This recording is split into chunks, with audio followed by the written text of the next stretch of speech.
सोलापूरचे सर्वात मोठे इलेक्ट्रॉनिक प्रदर्शन इलेक्ट्रो 2026, 300 पेक्षा जास्त स्टॉल्स आणि भरघोस डिस्काउंट्स. इलेक्ट्रॉनिक वस्तू, घरगुती उपकरणे, टेलिकम्युनिकेशन, संगणक व लॅपटॉप, सोलार वस्तू, व्यायामाची साधने, 100% ओरिजिनल प्रोडक्ट्स, कंपनी वॉरंटी सहित आणि योग्य दराची हमी. प्रदर्शन 12 ते 18 फेब्रुवारी 2026 रोजी.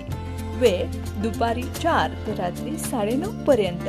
रविवारी सकाळी 11 पासून सुरू. स्थळ होम मैदान, सोलापूर.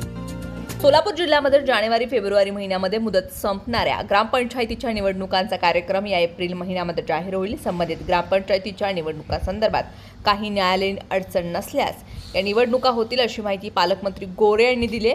राज्य निवडणूक आयोगानं ग्रामपंचायतीच्या पोटनिवडणुकांसाठी प्रारूप मतदार यादीचा कार्यक्रम जाहीर केला आहे. एप्रिलमध्ये पोटनिवडणुका होण्याची शक्यता आहे. सोलापूर जिल्ह्यामध्ये असलेल्या एकूण 1140 पैकी 701 ग्रामपंचायतींची मुदत संपत आहे. त्यामुळे प्रशासक नेमण्याची प्रक्रिया ही सुरू केली जाणार आहे. परंतु प्रशासक नेमण्यावरती सर्वोच्च न्यायालयामध्ये याचिका दाखल झाली. मुख्यमंत्री देवेंद्र फडणवीस यांनी सरपंच निवडीसाठी आणलेली जनतेमधून सरपंच ही पद्धत याही निवडणुकीमध्ये वापरली जाणार आहे. सरपंच पदासाठी आरक्षण सोडत निघाली असून आता प्रभाग रचनेचे आरक्षण निश्चिती, सुनावणी यानंतर निवडणूक कार्यक्रम होणार आहेत. तर वेगवेगळ्या कारणास्तव अपात्र झालेल्या व निधन झालेल्या सरपंच ग्रामपंचायत सदस्य पदाच्या पोटनिवडणुकांचा आदेश हा घेण्याचा राज्य निवडणूक आयोगाने दिलाय. या निवडणुकांसाठी आवश्यक असलेली प्रभागनिहाय मतदार यादीचा कार्यक्रम जाहीर झालाय.